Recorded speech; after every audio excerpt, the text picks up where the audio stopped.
world. You know who it is, man. It's your boy Prodacall. I'm back. Prodacall Podcast Season 2. Season 2, Episode 3. I'm with the great, awesome, many talented, awesome singer, songwriter, minister, poet, just everything all around, great person, Miss Aquilla Butler. Hey, y'all, give it up for Miss Aquilla Butler. Hey, I'm gonna give it up for her. Hey. What's up, Aquilla? That's what I always say. Hey, Missouri. You doing all right today? I'm doing wonderful.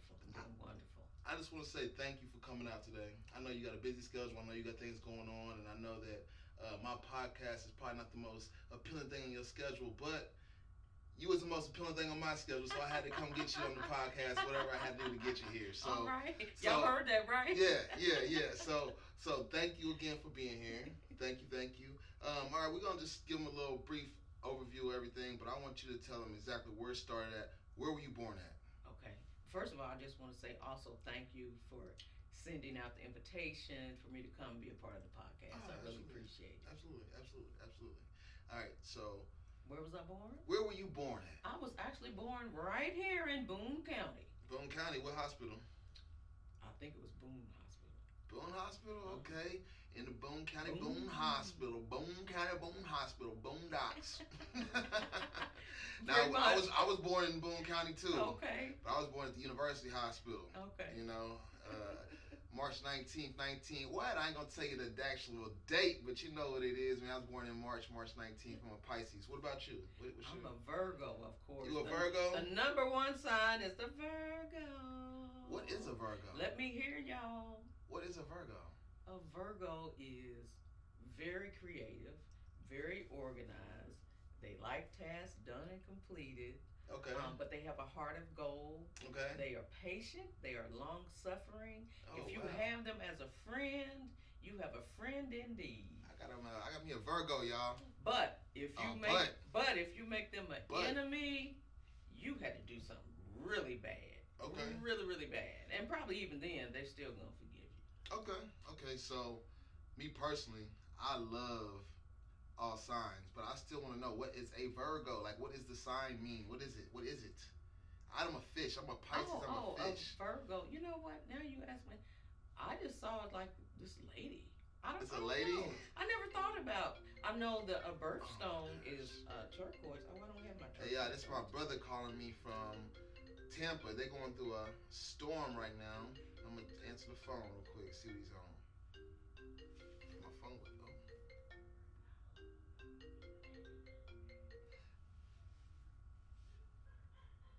I guess I'm going to call him back later, y'all. My iPad wasn't working. My iMac wasn't working. It's all good.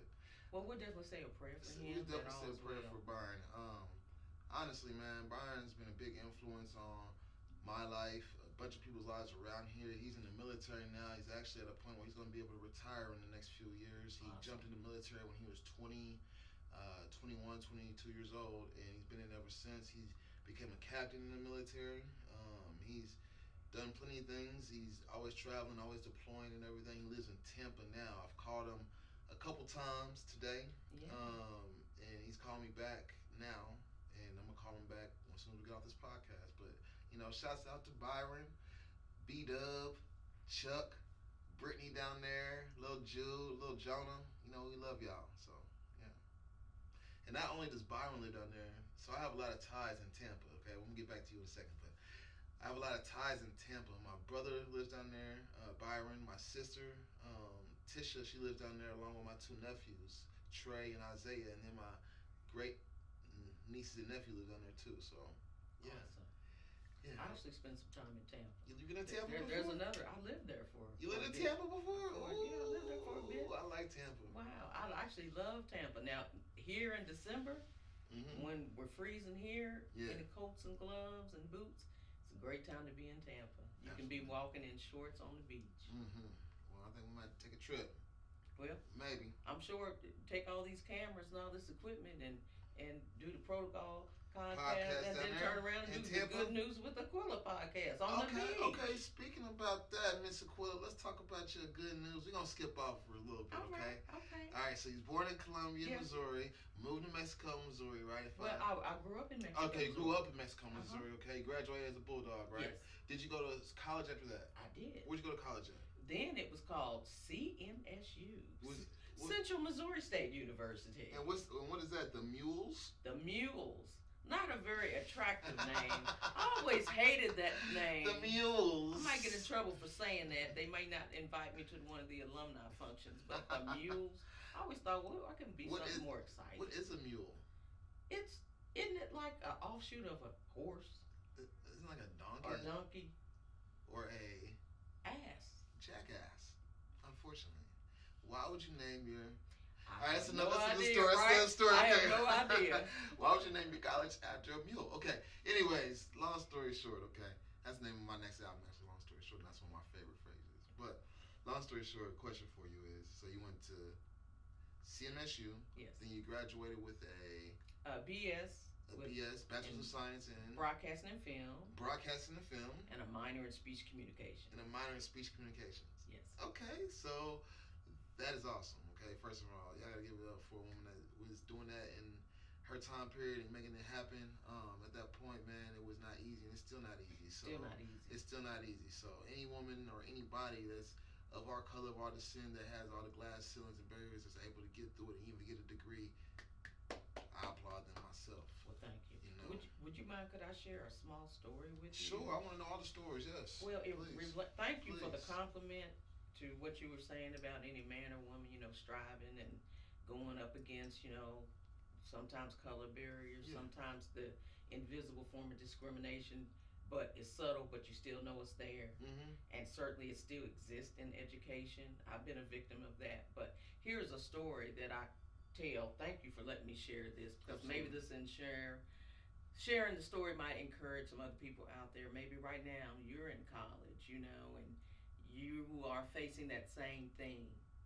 They call it sometimes that invisible elephant in the room of discrimination, racism, sexism.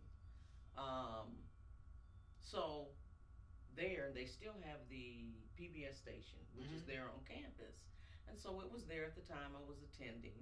And so one of our broadcast professors had put out a word about, hey, if some of you all, would like to get some more experience, broadcast experience, you guys can put this on your resume.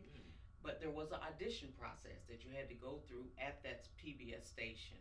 And then, of course, they had their selection, their judges who would pick the students to work there. So here I was. Those that knew me on campus, kind of the same way that I'm conversing with you now. Even in my college days, I was probably a little bit more sound, mature, focused, even then, on what I was doing, what I wanted to do. And so some had heard through the grapevine that I was going to audition. And I'm saying many that look like me, that look like us. Black people. Yes. African Americans. African Americans. What they used to call Negroes. Came to me personally and said, quote, Aquilla, here's the quote, Aquilla, quote, they ain't gonna let you do that. They ain't gonna let me do that. Them saying that to me, it didn't make me mad. Who is they? You talking about the people, the powers that be weren't gonna let you? The powers that be. Okay, weren't gonna let you.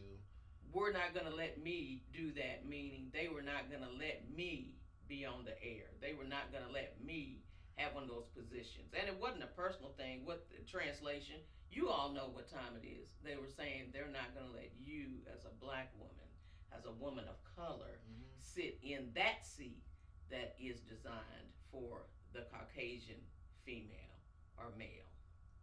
Well, for me, that lit a new fire in me. Okay. I wasn't mad. Yeah. I wasn't upset. Right. But what it did, it ignited my passion to practice harder, right? Yeah. To really make sure my script was tight, to make sure the appearance was right, because there is a different kind of look when you're going in corporate America, as opposed to like how we can present ourselves now. I could never have blonde hair then, but I could now. Absolutely. But trying to bring that look that was apropos at that time. Well, the blessing is God blessed me, and I was awarded one of those positions. Oh yeah. Yes. Oh yeah. Yes, and I worked dutiful in that role, so I have that experience. So the key or the moral to that is. So she's worked at PPS, right? And it was through my college curriculum. Okay. But however, when someone tells you, quote, they ain't gonna let you do that. Don't be mad. Don't be upset. Forgive them, for they know not what they do. Just as Jesus had to tell the people, Father, forgive them, as he hung on the cross, for they know not what they do. Mm-hmm. But what you do is you turn their negative or their negativism, you turn that around, okay, into movement. Amen. And you make sure whatever program, whatever project, whatever idea, whatever dream it is that you have, that you throw yourself all the more passionate into that. Because yes, you can. But you have to believe that you can do it first. You have to see it. We talked about this off camera, that you have to be able to visualize it, because it is I had said to Reggie that it is a mental and a spiritual dichotomy, an inward awakening that says, one day I will be on PBS. Right on. One day I will be a top Hollywood star. Whatever it is. One day. But you can work today toward your one day in your optimum destiny. But it starts with you. Do you believe in you? If you don't believe in you, Reggie, if you don't believe in you, Protocall. If I don't believe in myself, Protocol. No one else. Good news. If I didn't believe in the visions, then no one else would. Oh yeah, absolutely, man. I believe in myself so much that I would walk to work, man. I was in Kansas City in 2017. I didn't have any of my equipment, didn't have a car, anything. I had a vision, man. I told myself I'm gonna put this money away and I'm gonna get everything I need to get. So basically, I ended up walking to work so I can get the car. After I got the car, I stayed on the job for a while. And this is not just walking to work. Like, this is walking to a bus stop. Yes. To get to a bus, to catch another bus downtown Kansas City, to catch a bus to the top, which just takes like an hour to do altogether. And then it could be cold, the bus could be late or whatever. You know, you still gotta wait for the bus. There's all types of different people on the bus. But anyways, I had to save up enough just to get my car. And then after I got my car, I was able to save enough to get my studio equipment. So, yes. And then I got 2 other cars. Yes. And so it's just like, you gotta have the dream, gotta have the vision. And even if you're in the middle of with a lot of stuff being thrown on you, you're not being buried, you're really being planted so you can really grow. Well, in the spiritual context, because y'all know I'm a minister, so I'm a minister. In spiritual context, they might call that. All right, let's talk about this. How did you get to ministry? How did I get to ministry? Well, I grew up in a household where my grandparents raised me, so they were older, but they were very much in love, and I thought that was great. So I did see an example of black love. Now that's like a rarity. Right. Now we have all these different reality shows and black love. Why do you think it's a rarity? Because of the reality shows? Why do you think it's a rarity nowadays? We don't see much black love. Wow. Thank you for asking. I think it's a rarity because, and not trying to sound old-fashioned, but in some ways I am old-fashioned, is because, and I love social media, so let me say that first. I love social media. I love podcasts such as this, such as yours, all these different auspices of social media, but in some ways it's been a negative because social media creates often a false narrative. So now we have the boss chicks. Hey, and I don't need a man because I can do this myself. I'm that illusion. I'm making my money. I don't need a man to do this. I don't need a husband to do this. I'm gonna wait to have children now because I'm working up the corporate ladder and children and a husband. And even if I get too close to my family, all these things are gonna slow me down.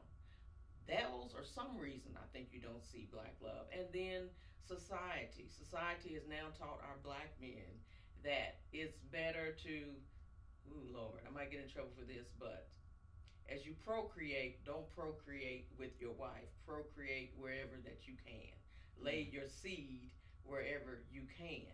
Other than he, the man, even seeing his body also as a sacred temple. Women have lost that their body is a sacred temple, and that both of us, for the man and the woman, regardless of our color, we are all temples of God. And so if we truly understand that, that means you're going to understand that you are something very uniquely special. And you do not want to dilute. That's what I say. Yeah, you do not want to dilute means you don't let any seed, woman, you shouldn't let any seed be inside you. And a man, you should not want to lay or plant your seed in the wrong garden. Y'all heard it. Y'all heard it. Y'all better listen.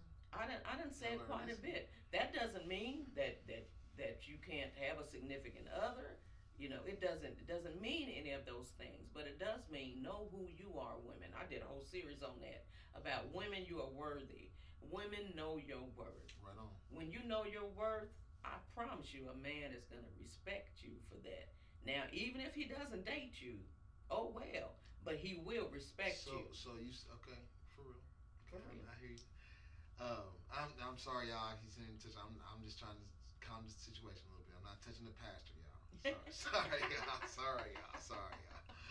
All right, but I was gonna say though, I got a question for you. So you started with the ministry. Yeah. It's always been in you. Where have you preached at?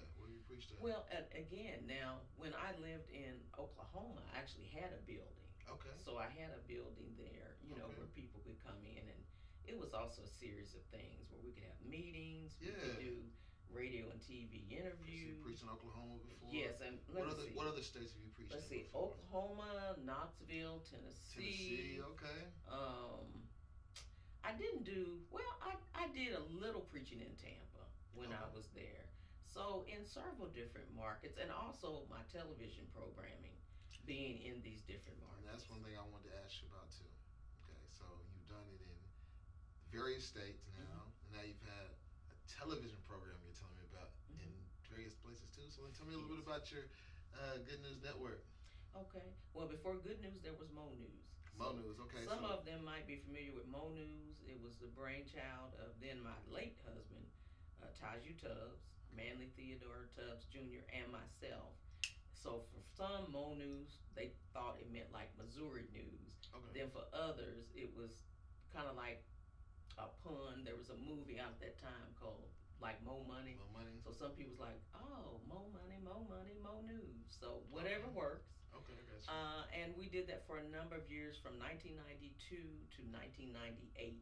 Okay. And I'm still very proud. I'm saying this humbly, but I'm very proud of the work that we did. We also had a third brother Ron McMillan, who is still alive in Kansas City. He was very much community activist. So the three of us, they called us the Three Musketeers. And what we did back in the day, we took then public access, bought our own airtime, turning that into leased access when no one was doing that, white or black. Wow. And so again, I say this humbly, but there are actually articles out there that you could find about the work that Taju and myself. Let's see, then my last name was Aquilla Butler Tubbs. Okay. So Mrs. Tubbs at the time. But we took, you might find this interesting because you said how you walked to work and you saved up money to buy your equipment. Yeah. So I come out of college, I have the degree, I meet Taju, who later became my husband. All his experience was just grassroots. Mm-hmm. So you had a grassroots person come together with a education, book-oriented person. Right. But it worked for that season. It worked. But we didn't have equipment. We didn't have a lot of equipment. Gotcha. I prayed, we prayed. He had some, but we had people to give, donate equipment. We went to pawn shops. Okay. Bought equipment back then. Now now you on 6K. Back then, some of you probably don't even know what I'm talking about now. But then when they had the high 8, the digital, everything's digital now, right? And we came on up through the ranks. Okay, the beta. Throwback. I mean, beta. Yeah. Oh, throwback. Okay, throwback. So in my archive with Mo News. But I love it though. Many vintage interviews like with Ray Chow, Billy D. Winnet, Williams. They'll be coming out. On BET. Nancy Wilson, Norman Brown, Danny Glover. We'll get more out for sure. All of this, and so we did that for a season, and then from Mo News, fast forward, I went on in my work, in my ministry. We divorced, but I kept going on with the media, because my visions, my dreams, as we talked about earlier, you never let that dry. You keep your focus. So I kept my focus. So some more news came good news. Okay, so more news turned into good news. Yes. Okay. And so we've been going strong. And when I say we, I mean God and myself. Right. I don't have a large staff, but I just believe in still striving in a spirit of excellence in what you do. And so I did something similar to what you said, Reggie. I went. Protocol on the show, please, from now on, please. We don't edit this out, but protocol, please. Okay. Thank you. Okay. Well, I did something similar that you did, Protocol. I also, went to work. I also saved money to buy my equipment. And so, there's nothing like that feeling when you know it's yours. It's yours and you've done everything you can to get it, and it really comes to fruition. When it comes to fruition and you actually like, I've actually worked and saved up and just had enough to go get this and I can go get it, it's a great feeling. It's a great feeling of accomplishment. So young people out there, save your money, because you can have that fun today and spend that $20, $30 at the club or go to the gas station or whatever, but you're going to feel a lot better if you're able to save enough money to buy your mama a house. Absolutely. You're going to feel a lot better if you're able to save enough money to make sure that your kids don't have to worry about eating for the next few months, or weeks. So just think about that too when it comes to that's a lesson learned, because I had to save. If I didn't have the discipline to walk to work then and save then, I wouldn't be here now talking to her right now on this podcast. It's honest to God truth. And if she didn't walk to work and put her work in, we wouldn't be talking right now, able to help each other and push each other in a better way.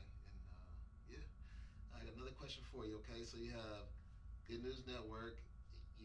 How many shows or episodes have you done, and what are you trying to do with that? Oh, well, right now. To be honest with you, I couldn't tell you exactly how many shows. She's out there with it. Okay, but it was syndicated, right? Or is it syndicated? What's going on? Well, God has blessed. Now, what I had priorly been doing prior to December of 2023 was just still hitting the craft. Yeah. I have been on radio and TV, either like fill-in hosts, co-hosting for different people. However, the backstory was, I was still at home cranking out my programs, editing, putting things together with the vision of I knew there was going to come a day. And so when that day came, I wanted to be ready. Because my best friend, like my brother, Minister Keith Caldwell, he always says, Aquilla, stay ready so you don't have to get ready. And do you know, Protocol, that call came December of 2023. And literally, I got a phone call out of the blue. And it was just like the movies. And I had talked with this gentleman, Brother Steve Harris, of the Church Family Channel. And basically what it is, it's like a gospel Netflix. So you can go in, it's on demand, you can play it anytime. And so just through Facebook, over a number of years, I felt like I was getting to know Mr. Harris and his family. He has a beautiful wife and a little girl. Like, she's trying to push him out of the way already. But he gave me the opportunity. So he said, Miss Butler, do you have shows ready? I said, yes, I do. He says, they're edited, ready to go. I said, yes, sir, I do. He says, I'll tell you what. He says, it's a Friday. He says, but if you send your shows to me by email, if you get them to me before too late this evening, he said, there's a chance I'll have you up running and you'll be on national TV before Saturday morning. And let me tell you, I shouted around that little apartment. I cried. And it was just like, God, it was a dream come true. Right, so to answer your question again, Protocol, what's happening now is now God's opened up that opportunity. So if some of you, if you go out and look, you'll see a plethora of other shows, but I'll be down in kind of like a program series content, and there's 3 of my shows loaded. Where's this at? It's called the Church Family Channel. So Church Family Channel. Is that a app or is that on TV? It's like an app. It's an app. So get the Church Family. Make sure y'all go download the Church Family Channel on your apps or whatever, iPhones. Well, they got Androids. I don't even know what an Android is. It's Blackberries. And so they. I don't know if it goes that. Anyways, just download it on your phones, subscribe, right? On your phones and your laptops and on your tablets, and make sure y'all go ahead and get that. What's the name of it? The Church Family Channel. But there you can see more content of Good News with Aquilla. I'd rather her say it anyways. You know, it sounds better. All right, y'all. So, Mr. Aquilla, what I know, what they don't know, is that you got something else that you was telling me about that you got going on, man. So yeah, you've been on TV, ministered everywhere in the United States. Well, plenty of states in the United States. By faith, it's coming. Oh yeah. The next thing is, tell me a little bit about your music and what you do on that level. Well, this is so exciting. Again, the Missourians that know, I'm just a hometown girl. Yeah. Grew up, of course, singing in the church. Okay. How many of us start off? I never went the R&B route. I've always been gospel, spiritual, neo, soul. Still in that church environment, I really like to keep the shook note of gospel and our African American history alive through the hymnals. Okay. And the spirituals, and even like that's education. So I'm going to be doing some things with music with that to educate the younger people that maybe don't even know what a hymn or a spiritual is, and what does that sound like, and so forth. But now I've been writing music like all my life, been working on some music, laying down some tracks. Yeah.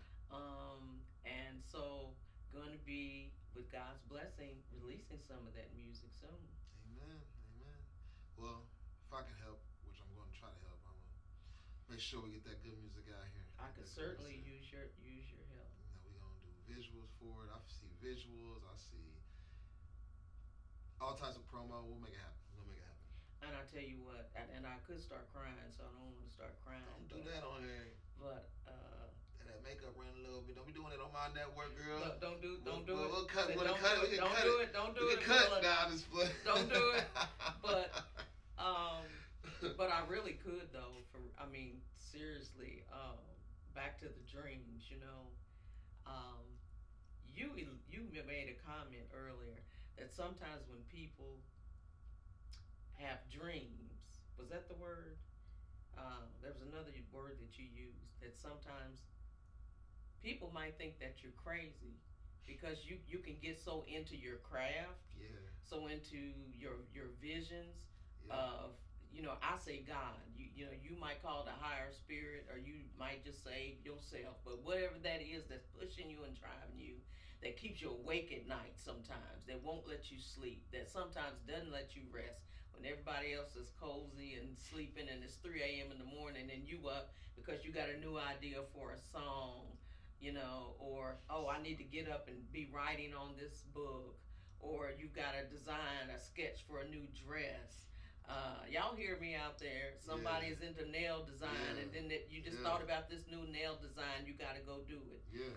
And the list goes on and on and on. So whatever that is, that's, to me, that's how you find out what your real vision and passion is in life, because it's that thing that no matter what hell comes your way, and even if you was locked up in a cell somewhere, that passion for whatever that was, it still would not die. That's true. That's how you know. That's where your passion place is. That's where your money is. That's where your destiny is. That's going to propel you over into your level of greatness. And music is a part of it. So I'm so glad now that not just through, preaching or speaking or teaching God's word, but now my music is to come forward in this way, like singing in church, or singing before I preach, or being called on to do the solo at the wedding or the funeral or the church service. That's wonderful. But I always had the dream of releasing my own music that I wrote, that I created, of course, with God's help. And so I say thank you. You just don't know. You just don't know how excited I am. And I do believe God brings your next levels of blessings to you when he knows you can handle it. Because sometimes we might think, I don't know if you've ever felt that way with Protocol, but sometimes, like, I thought I was ready for something. Like, well, Lord, I'm ready. Okay, I've done all the research. I'm ready, God. Okay, but you don't get discouraged. You just keep polishing your craft until you get that phone call. As they say, it only takes one phone call. Just one phone call. One email. Yep. One text. One yes. One DM. One yes. One yes. It only takes one yes for all the thousands of no's. One yes. And in this season, God is saying yes, yes, yes. Amen. Amen. Amen. Amen. Hey, y'all. We're going to end it off right there, y'all. This is the Prodacall Podcast Season 2. I want to thank Miss Aquilla Butler so much for being here. Thank you. Y'all, make sure y'all tune in to her when y'all get a chance. Make sure y'all follow her on Facebook. On Instagram. Twitter, everywhere. Miss Aquilla Butler. Is it Aquilla Butler on all those handles? Aquilla Butler on some. Okay. And then also Good News with Aquilla. Good News with Aquilla. Make sure y'all go follow her and subscribe, and make sure y'all show her some love when y'all see her out in the street. Say, hey, Aquilla. All right. It's Prodacall Podcast. Yeah. Thank you. Thank you.